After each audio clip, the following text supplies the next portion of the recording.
first we're going to talk about the final installment in such a mediocre series. You're not wrong. You're really not now. I am talking about Logan.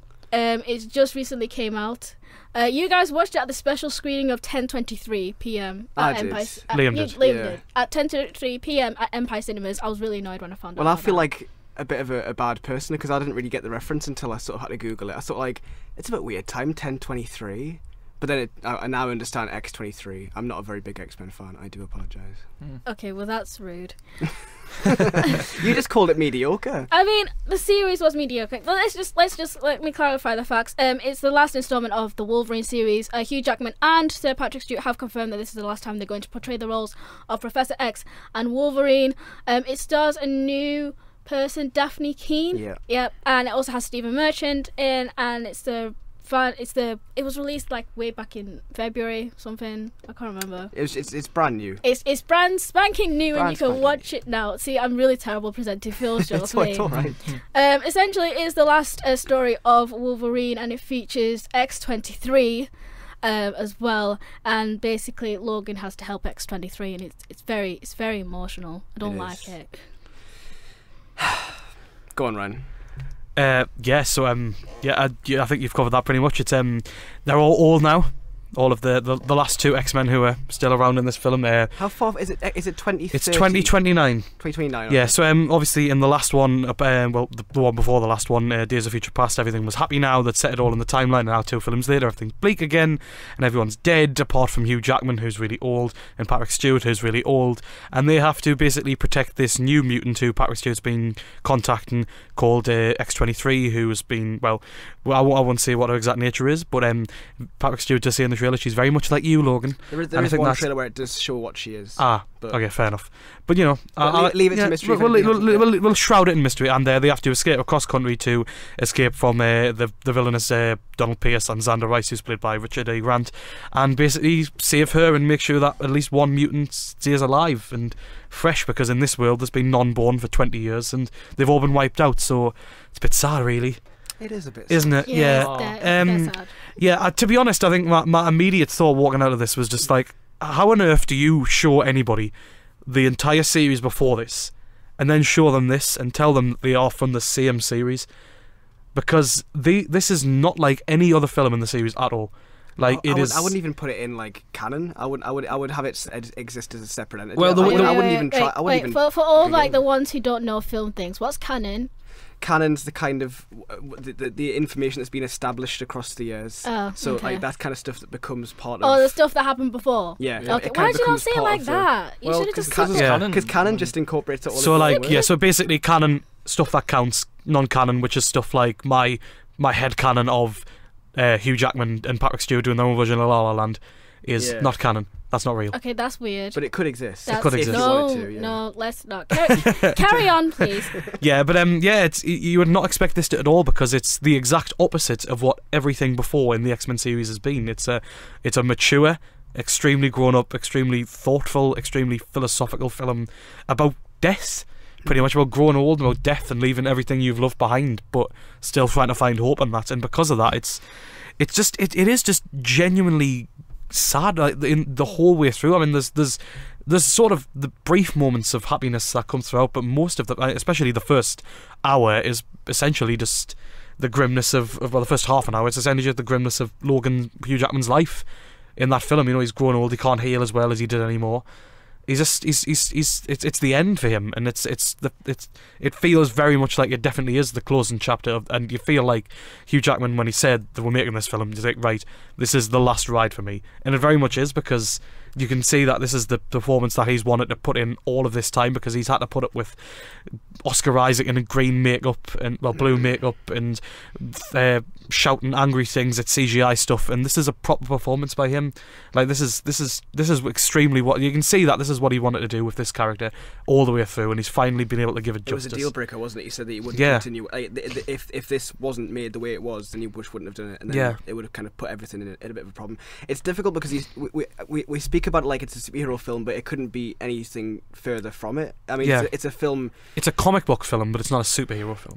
Well, I like that it mentions the comic books within. I like that it's kind of it exists in this separate universe. We've had somebody write in who said like this creates another universe and stuff, but the fact that the comics exist within it and Wolverine's got this kind of, I'm going to say it again, canon, and this kind of folklorish nature that he's kind of established over the years. He's essentially a living legend. He's a living legend, and this is the story of the downfall. It's like so many films do have, but it's also a Marvel slash X-Men movie, but it couldn't feel more separate. I mean, who thought we'd be speaking about a Marvel film where we're dealing with, like you said, death, like introspection, self-reflection, you know, like passing the torch on to somebody. It's all these things that you just never thought.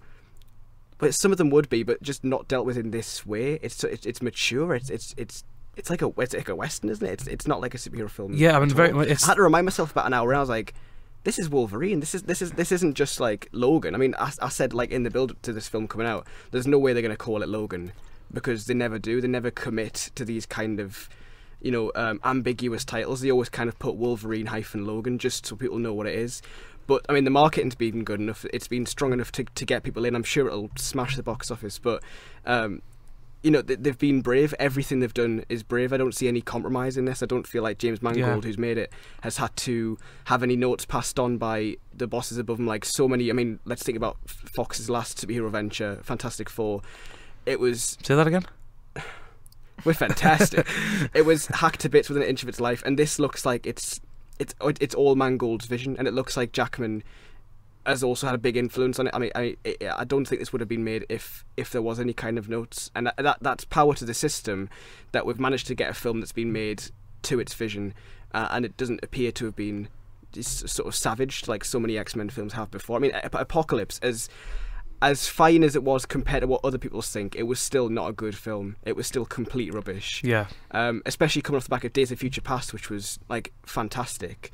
Oh, damn it. You set yourself up for that one. I'm sorry. But it's been 17 years, and I think the progression that the series has gone through from being X-Men that, you know, cheesier, certainly contrasted with the usual Marvel stuff we get now, it was far cheesier and far more of its time. I mean, the year 2000 was a lot different. To be in 2017 now and having this mature film, it feels like we've moved with Wolverine and with the X-Men universe. That young audience who would have been about 10 at the time are now ready for a film as a 27-year-old person, for example, to get a film like this that deals with these heavier subjects and just totally sheds the superhero taboo sort of thing, because superhero films are spoken about in such a negative way. They're seen by certain critics as such a negative thing, but this can kind of shed that horrible tag and kind of make people love superhero films again. The problem is, how do you follow up on this? How do you make another X-Men film now that this has been made? Like, how do you make another Marvel film? How do people react to what we've just had? Because it's a good thing that it's been made, but it sets a high boundary for the next ones. That's the concern. I mean, yeah. I mean, it's that's what it is. It is just, it's a character-driven film. Like, you've got people giving the best performance of their career here. You've got Hugh Jackman, who is like, he's getting older. Like, you can see the sort of decline in him. Like, it's one of his best performances I've ever seen of him. Patrick Stewart, you know, he's got ALS in this film, or Alzheimer's, or some kind of degenerative brain disease, which is just, I mean, that's what this film is in essence. It's all about tragedy in every aspect of what we see on screen. I mean, Patrick Stewart's character it's a tragedy to see probably the world's most powerful mind in that film. He's suddenly completely going nuts and completely losing all what made him so great. And obviously then you've got this calm and present, this younger version of Wolverine, this X-23, Daphne Keane, who's played by Daphne Keane, who's just this ferocious, brutal, and just, it's just so, you know, like life affirming version of...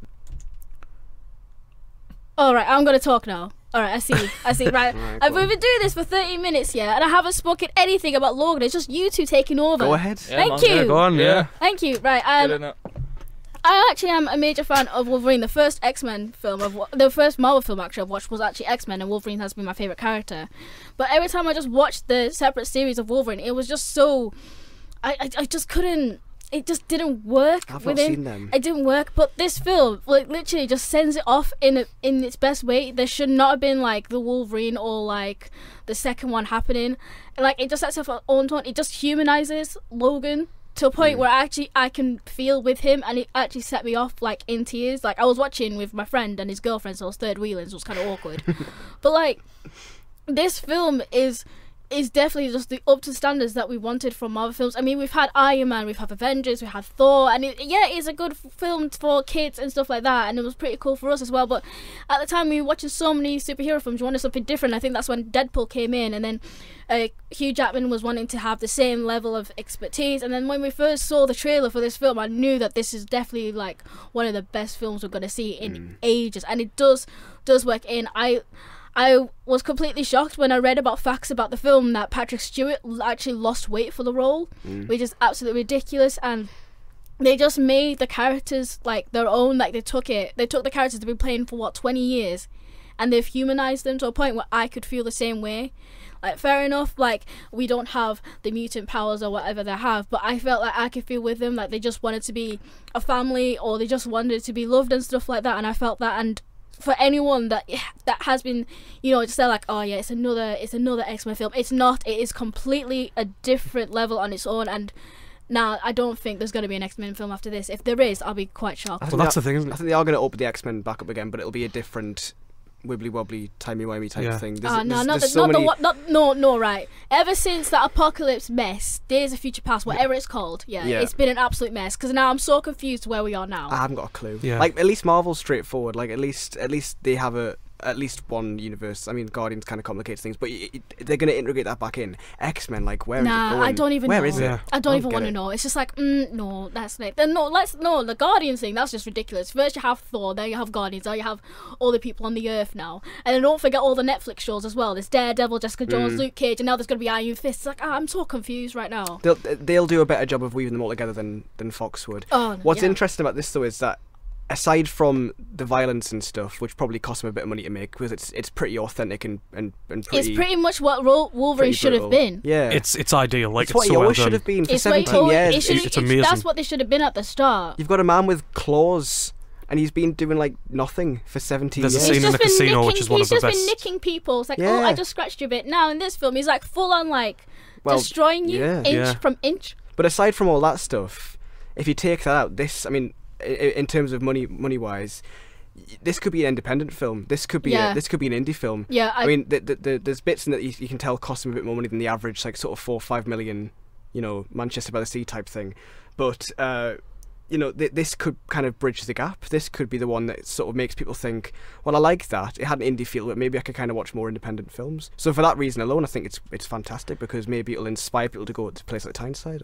Well, going back to what Steph said, especially, I mean, it is a tragedy. It's about a family who come together who didn't want to be a family in the start, who are pushed together, and there's all those little quiet moments, like scenes in the barn that you see in the trailer and stuff like that, when they all come together. And this is just a tragedy of people who just wanted to be accepted.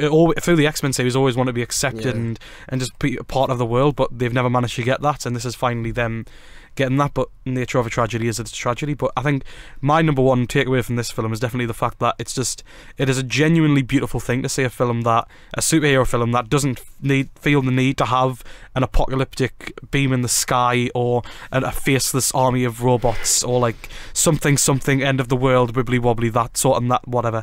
But it's just about people, and how their lives are shaped by other circumstances. Even the villains in this film are kind of pushed into the background. Oh, absolutely. The real drama unfolding is between those three central characters. I mean, Richard E. Grant, as good as he is, and the blonde guy, or whatever he's called, it's irrelevant. They're all secondary characters in the story. It's not about them. I mean, so many Marvel films get criticised for having poor villains, and these ones are kind of, they're okay, but they're not the focus. And it's good that they had a Marvel film that recognises that Marvel can't do villains, and they just sort of thought, well, let's not make it about them. Which is great. Because it's about Logan.